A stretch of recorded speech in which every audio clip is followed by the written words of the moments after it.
للطالب اللبيب في دار الحبيب. بسم الله الرحمن الرحيم. الحديث الرابع عشر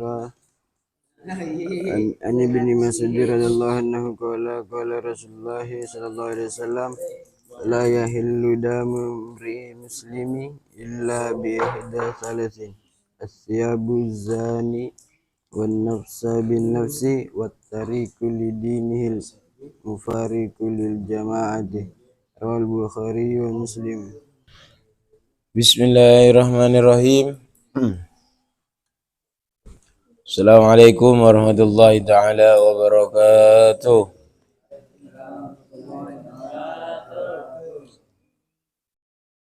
Alhamdulillah rabbil alamin, wassalatu wassalamu ala asrafil anbiya wal mursalin, sayyidina wa habibina wa syafi'ina wa maulana Muhammadin wa ala alihi wa sahbihi haqqa qadrihi wa miqdarihi al-azim. Amma ba'du, berjumpa lagi dengan Al-Fakir di pagi hari ini yang insyaallah penuh dengan taburan barokah. Amin amin ya rabbal alamin. Sekarang menjelaskan yaitu hadis yang ke-14. Hadis yang ke-14. 14 atau 15? 14 nak. Dari Ibnu Mas'ud radhiyallahu anhu qala Rasulullah sallallahu alaihi wasallam la yahillu damu imri'in muslimin illa bi ihda salasin as-sayyibu zani wan nafsa bin nafsi wat tariku lidinihil mufariku lil jamaah. Rawahul Bukhari wal Muslim. Barusan yang telah dibacakan oleh akhina fillah Al-Habib Abdullah menjelaskan hadis yang nomor 14 ini adalah menjelaskan tidak halalnya darah orang Islam kecuali dia mengerjakan 3 perkara. Pertama, sayyibuz zani, yaitu mengerjakan janda atau duda yang sudah menikah itu melakukan zina. Garis miring adalah kalau bahasa kita adalah muhson. Yang kedua yaitu nafsa bin nafsi, yaitu saling jiwa dengan jiwa. Maka ketika jiwa dengan jiwa, maka itu juga tidak boleh. Maka wajib kena apa? Kisos. Yang ketiga, orang yang meninggalkan agama Islam. Garis miring siapa? Murtad. Maka ini halal bagi orang Islam untuk dibunuh atau tidak apa-apa untuk membunuh orang tersebut. Hadis ini memiliki 4 poin. Poin yang pertama adalah yaitu mengajarkan bahwa seseorang yang sudah masuk Islam itu akan dijaga. Seorang yang masuk kepada Islam itu akan dijaga. Hadis yang pertama poinnya adalah itu. Jadi kita selagi sudah masuk Islam, maka kita oleh orang Islam yang lain itu harus dijaga. Baik, pertama yang dijaga adalah darah. Garis miring tidak boleh dibunuh. Yang kedua, di depan juga menjelaskan yaitu harta. Harta kita nggak boleh diganggu kalau udah masuk Islam. Yang ketiga yaitu kehormatan. Kehormatan kita tidak boleh diganggu. Jadi kalau udah masuk Islam, yakinlah kau pasti aman. Dengan artian nggak ada yang mengganggu. Itu kalau kafir Ustadz bagaimana? Kalau kafir nanti ada macamnya. Kalau itu kafir dhimmi itu tidak boleh diganggu atau dibunuh. Tapi kalau kafir harbi itu boleh. Ada kafir mu'ahad, ada kafir harbi, mu'ahad, dhimmi. Ada lagi tahu apa? Nah, hadis ini memang benar-benar suruh menjaga umat Islam. Makanya wa may yaqtul mu'minan muta'ammidan fajaza'uhu jahannama khalidan fiha. Artinya apa? Di dalam surat An-Nisa yaitu ayat 93 menjelaskan bahwasanya barang siapa yang membunuh orang Islam, orang iman dengan secara sengaja, maka neraka baginya yang pantas. Wa ghadiballahu alaihi wa la'anahu wa 'adda lahu 'adzaban 'azima. Dan juga yang pantas adalah murkanya Allah dan dilaknat oleh Allah Subhanahu wa ta'ala. Dengan artian ketika kita membunuh orang Islam yang sudah dijaga, benar-benar dijaga, maka bagi kita itu pertama, kalau kita membunuh orang Islam, pertama kita jelas wajib bahkan masuk ke dalam neraka. Yang kedua, Allah murka. Yang ketiga, Allah akan melaknat. Kalau Allah sudah melaknat, siapa kita? Kita hanya milik Allah. Kalau kita sudah dibenci oleh Allah, dilaknat oleh Allah, kita tidak bisa apa-apa. Yang pantas hanya pilihan akhirat, hanya neraka. Karena di neraka nggak ada lagi pilihannya. Nggak ada surga, nggak ada selain itu. Kalau nggak surga pasti neraka. Kalau udah dilaknat Allah, dimurkai oleh Allah, apa masuknya yang cocok? Neraka. Makanya antum kalau misalnya dibenci, maka nggak ada lagi selain itu. Dimusuhin. Kalau dimusuhin, dia apa? Pasti disakiti. Itu kalau orang dimusuh. Antum. Terus 3 hadis ini juga menunjukkan, hadis yang nomor 2 poinnya adalah menunjukkan bolehnya membunuh bagi orang yang melakukan 3 perkara. Yaitu bolehnya membunuh ketika melakukan tiga perkara. Hadis ini menunjukkan bolehnya membunuh ketika mengerjakan 3 perkara. Yang pertama yaitu adalah orang yang sudah berzina muhsan, atau orang yang sudah nikah, baik istri kah atau suami, tapi melakukan hubungan dengan orang lain, maka itu boleh dibunuh.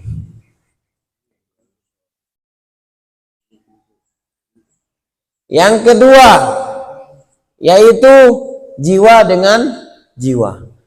Ketika ada orang membunuh dengan sengaja tanpa bighairi sabab, contoh kalau ada sebabnya, salah satu sebabnya, contohnya gini, kalau ada salah satu sebabnya, ketika orang dibunuh gara-gara biasanya membunuh ketika hartanya diganggu, istrinya diganggu, itu masih ada sebab. Tapi kalau nggak ada sebab, bahkan maka kata Nabi, al-qatil wal maqtul finnar. Kok bisa orang yang membunuh dan orang yang dibunuh tetap masuk neraka? Karena sama-sama pengen membunuh. Sebabnya satu. Contoh, Lisman pengen bunuh Farel. Tapi yang menang Lisman karena Farel kecil. Pas diinjek sama Lisman, keluar isi perutnya. Maka ketika itu Lisman juga masuk neraka. Kok bisa Ustadz? Karena aslinya seandainya Farel menang, Farel juga berbangga diri karena tidak ada sebab. Moro-moro langsung pengen berantem, pengen cari musuh. Makanya Al-Quran menunjukkan kita suruh saling menjaga silaturahim. Itu yang susah, itu yang susah. Makanya Nabi pernah bersabda, ta'budullaha wa la tusyriku bihi syai'an. Menyembahlah kepada Allah dan menjauhi terhadap syirik. Yang kedua, wa tuqimus shalah, yaitu suruh dirikan salat. Yang ketiga, wa tu'tiz zakah, yaitu melakukan wasilatul arham. Yang keempat adalah melakukan silaturahim. Makanya silaturahim ini susah. Kadang kita udah baik, dia buat keji. Kadang kita sudah pengen sudah berbuat kebaikan sebaik mungkin, dia pasti membuat fitnah. Banyak cobaan di dunia ini, tempatnya cobaan. Tapi kau harus bisa menerimanya. Seandainya orang di dunia ini baik semua, nggak seru, nggak seru. Pasti ada yang jahat. Saya dulu sempat berpikiran waktu masih kecil, kenapa kok orang ada yang jahat ya? Kenapa gitu? Terus rata-rata film saya kalau mengamati film-film itu yang menang pasti yang baik, pasti. Pertama yang kalah itu, tapi ujung-ujungnya yang baik yang Maka apa arti daripada film itu? Kan kau masa lihat film kayak film-film itu nggak diambil faedahnya? Pasti ada faedahnya. Kayak Kayak Power Ranger. Pertama kalah itu berantem, tapi ujung-ujungnya Power Ranger menang. Tahu Power Ranger yang berubah gitu, ada yang model gitu. Ultraman itu kan pertamanya kalah, kira udah lampunya kedap-kedip, tiut gitu. Itu menang. Kenapa? Karena menunjukkan bahwasanya yang baik dan yang buruk pasti yang menang adalah yang baik. Walaupun yang baik itu mati, tetap yang baik yang pasti akan terbuka fitnah atau semuanya itu kepada yang baik. Dengan artian dia akan mendapatkan pertolongan oleh Allah. Walaupun yang baik mati, misal yang baik, itu pasti tahu siapa yang salah, benar-benar salah, pasti tahu. Akan dibukakan oleh Allah. Paham? Yang ketiga adalah wattariqu lidinihil mufaraqatil jamaah, yaitu orang yang murtad. Makanya jadi hadis tadi itu ta'budullah wa la tusyriku itu benar-benar menunjukkan bahwasanya itu adalah tidak bolehnya kita melakukan syirik kepada Allah. Itu yang poin kedua barusan. Sekarang poin ketiga. Poin ketiga adalah hadis ini menegaskan kembali ketinggian nilai seorang Islam. Hadis ini menunjukkan tingginya orang Islam. Dengan artian apa? Tingginya tersebut dia harus dijaga. Jadi kalau orang Islam itu tetap kita konsepnya kembali harus dijaga, nggak boleh disakiti. Apa boleh dibuat kecewa. Jadi itu Islam. Yang nomor 4, poin yang terakhir adalah yaitu bolehnya membunuh orang kafir. Kalau orang kafir boleh dibunuh. Siapapun dia, asalkan masih bernama orang kafir, boleh dibunuh. Itu menunjukkan. Dan kafir itu, Ustaz, ada berapa kafir itu? Kafir itu ada 3 atau 4? 3 ya. Kafir itu ada 4. Kafir itu ada 4. Pertama adalah kafir zimmi. Kafir zimmi. Kafir zimmi adalah kafir yang menetapkan kekafirannya di negara Islam dengan membayar jizyah atau pajak yang dilaksanakan oleh syariat Islam. Dengan artian orang kafir siapa? Kafir zimmi itu mau membayar pajak. Maka ketika kafir zimmi, maka juga kita tidak boleh mengganggu pajak. Kan dalam Islam itu aslinya, kalau aslinya orang Islam itu nggak usah bayar pajak, karena ini buminya Allah, kata orang Islam. Terus juga orang Islam itu nggak usah melakukan, makanya Indonesia ini kan bukan negara Islam, tapi negara persatuan. Jadi kalau orang Islam kafir tetap bayar pajak. Orang punya mobil bayar pajak nggak? Bayar setiap bulan, setiap tahunnya ya. Orang punya rumah aja bayar, ada pajaknya juga rumah itu. Karena apa? Karena kita menetap di bumi Indonesia. Itu.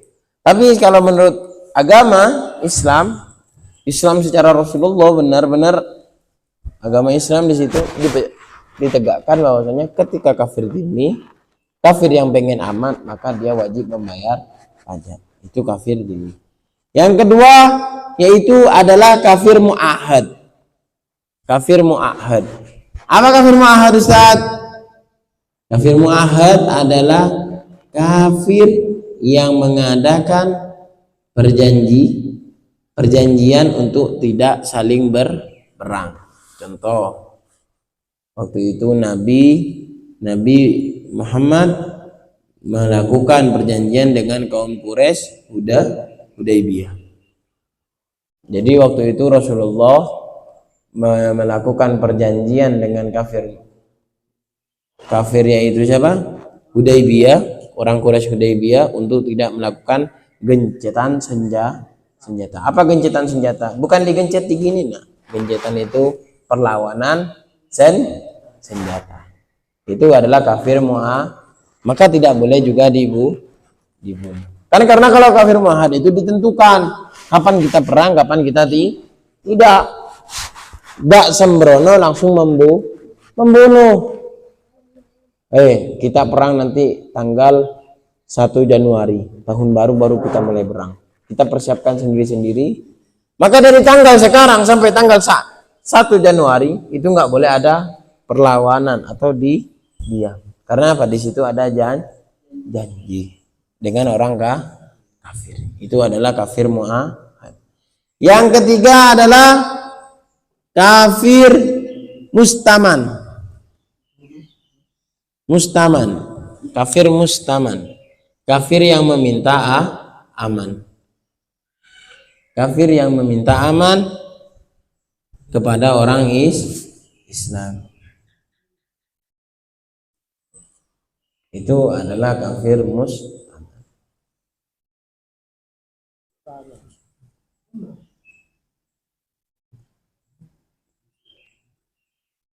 Yang keempat adalah kafir apa? Harbi. Kalau kafir harbi jelas kafir itu boleh dibunuh, dengan artian kafir yang mau diperangin. Maka ketika 3 kafir tadi yang di atas, pertama apa? Zimmi, mu'ahad, mustaman, itu boleh dibunuh ketika dia tidak sesuai dengan peraturan Islam. Dengan artian dia ada perlawanan atau membatalkan perjanjian. Maka bagi orang Islam halal hukumnya bagi orang Islam untuk membunuh orang kafir. Sekarang poin intinya dari hadis yang pertama, la yahillu damu imri'in muslimin.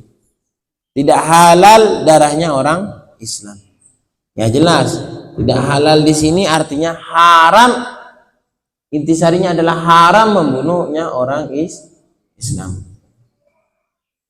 Tidak halalnya itu adalah haram untuk membunuh.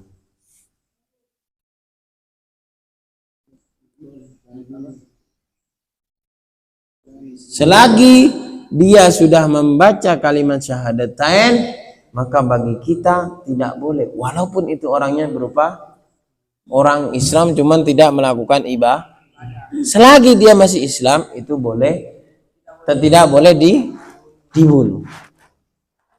Dia tidak sholat kah, dia tidak zakat kah, selagi dia sudah mengatakan asyhadu an la ilaha illallah wa asyhadu anna muhammadar rasulullah, maka bagi kita gak boleh mengganggu mereka dalam segi pertama darahnya, yang kedua hartanya, yang ketiga kehormatan itu.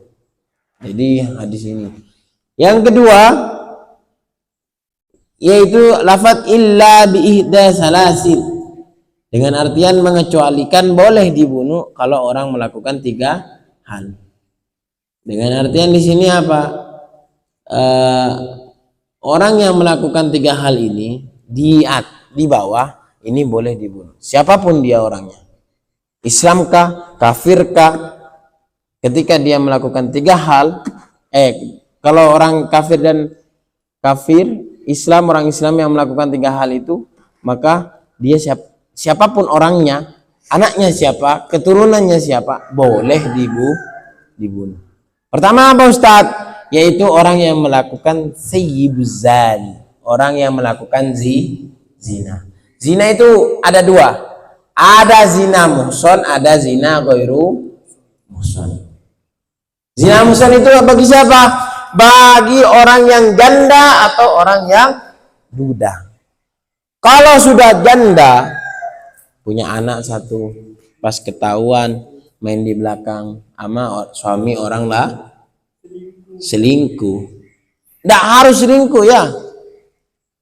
Kadang-kadang mau nak. Mau kadang-kadang. Seandainya dan yang dikatakan sayyibuz zani ini itu bukan pas harus sama-sama, ini janda ini duda. Contoh misalnya janda pas musuhnya adalah isman, masih perjaka, maka tetap dikatakan zina muhson. Maka bagi orang yang melakukan zina muhson itu wajib dibunuh tanpa dipertanyakan lagi. Jadi kalau orang melakukan zina muhson wajib dibunuh. Zina itu batasannya sampai mana? Zina itu batasannya ketika sudah memasukkan hasyafahnya laki-laki sudah masuk. Garis miring, kalau tidak tahu hasyafah adalah helmnya sudah masuk. Kalau helm itu udah masuk, maka itu sudah dikatakan helm. Tidak mungkin tidak masuk. Kalau udah kayak gitu udah pasti ada ayam di pinggir jalan aja sama kamu dilihat kayak gitu kamu. Makanya itu ketika kamu orang itu melakukan zina, maka bagi dia halal yaitu dagingnya, bunuh langsung kalau mau. Tapi kalau ghairu muhsan Ustaz, maka itu dengan cara yaitu 100 cambukan. Jadi kalau orang ghairu muhsan itu dihad atau dihukum dengan 100 cambukan. 100 cambukan itu dikit nak. Paling cuman gak bisa hidup lagi kamu. Gak bisa jalan seumur hidup kalau 100 cambukan. Dan itu pun yang menghukum adalah siapa? Hakim atau petugas tukang membunuh, tukang menghukum. Algojo bahasanya algojo ya. Kalau di daerah Aceh itu masih tetap menggunakan metode Islam. Walaupun itu negara Islam tetap menggunakan metode negara Indonesia tetap menggunakan metode Islam. Masya Allah. Itu dia. Yang kedua, wan nafsa bin nafsi, saling membunuh. Kembali ke ayat tadi yang di atas itu. Baik itu membunuhnya merdeka dengan merdeka ataupun budak dengan budak atau perempuan dengan perempuan, tetap semuanya ketika melakukan pembunuhan bighairi sabab atau tidak ada sebab langsung dibunuh tanpa adanya disengaja untuk membunuhnya, itu pengen nyoba gerek Lisman misalnya, pengen nyoba gerek Lisman disengaja digerek beneran, maka wajib dibunuh. Siapa yang membunuh Ustaz? Yang menghukum adalah tetap kembali lagi kepada hakim itu. Nah sekarang Ustaz, bagaimana ketika orang membunuh tanpa sebab? Kan banyak. Contoh, saya pengen nembak burung tapi pelurunya bengkok gini. Jadi enggak, kata saya itu senjata saya lurus, tapi senjata saya hasilnya akhirnya udah dikatasin, pas pelurunya larinya ke situ. Di depan ada Lisman lagi makan mie goreng. Kena tembak Lisman, mati. Saya nggak tahu kalau senjata saya bengkok, mati beneran. Alhamdulillah. Misalnya itu lagi makan, maka ketika mati Lisman tanpa sebab, karena saya tujuan pertama adalah pengen membunuh burung, tapi kenanya ke Lisman. Maka ketika itu juga saya harus membayar, yaitu fidyah. Pertama yaitu membayar fidyah. Apa? Diat, ganti rugi. Intinya membayar ganti rugi kepada orang. Yang kedua yaitu memerdekakan budak. Yang kedua memerdekakan budak. Jadi yang pertama dan kedua ini satu paket. Pertama itu apa? Membayar diat atau fidyah, membayar tebusan, ganti rugi karena anak orang dibunuh. Yang kedua yaitu memerdekakan budak. Itu kalau berupa orang beriman,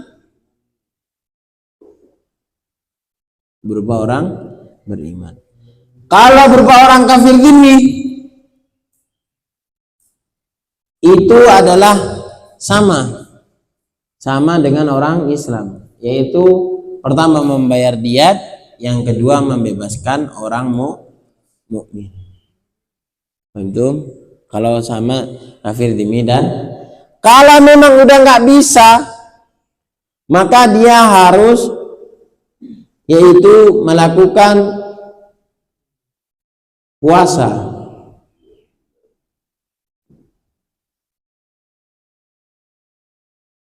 selama 2 bulan berturut-turut. Jadi puasanya berapa hari? 2 bulan.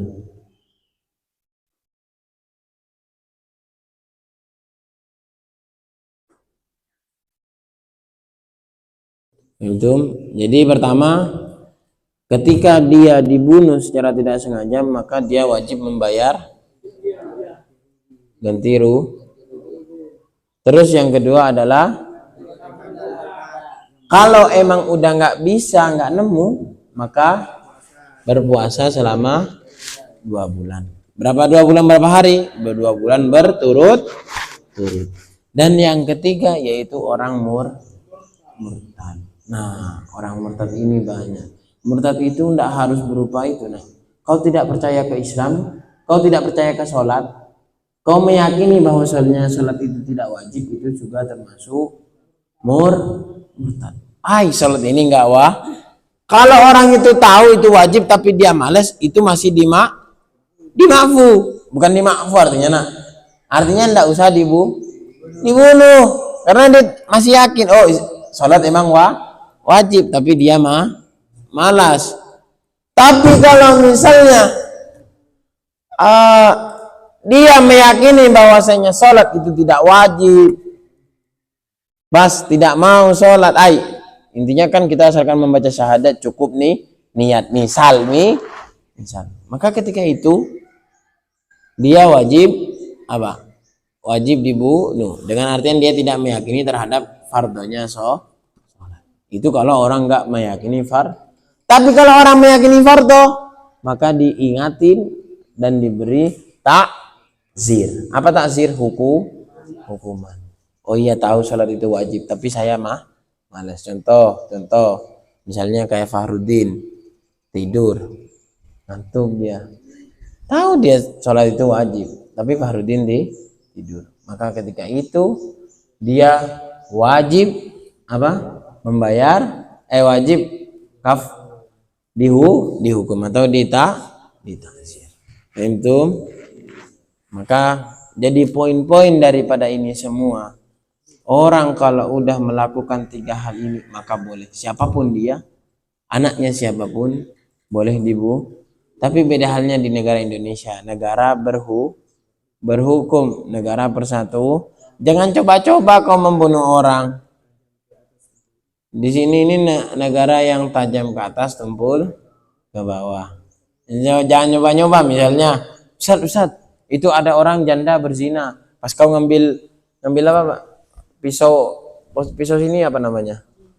Golok misalnya. Pakai golok, pasti bunuh sama kamu. Jangan macam-macam nak kamu yang masuk penjara. Kamu nggak bahagia. Tapi enak di penjara. Kau pernah nyoba? Ya, enak. Siapa yang mau? Fahimtum nak? Jadi usahakan apa tadi? Tinggalkan 3 ini. Semoga kita dijauhkan dari mengerjakan yang 3 ini dan tetap diberikan keimanan kepada Allah Subhanahu wa taala dan mau melakukan kewajiban-kewajiban Allah dan menjauhi terhadap larangan-larangan Allah Subhanahu wa taala. Amin amin ya rabbal alamin. Akhiran dari Al-Fakir, kurang lebihnya mohon maaf. Assalamualaikum warahmatullahi taala wabarakatuh.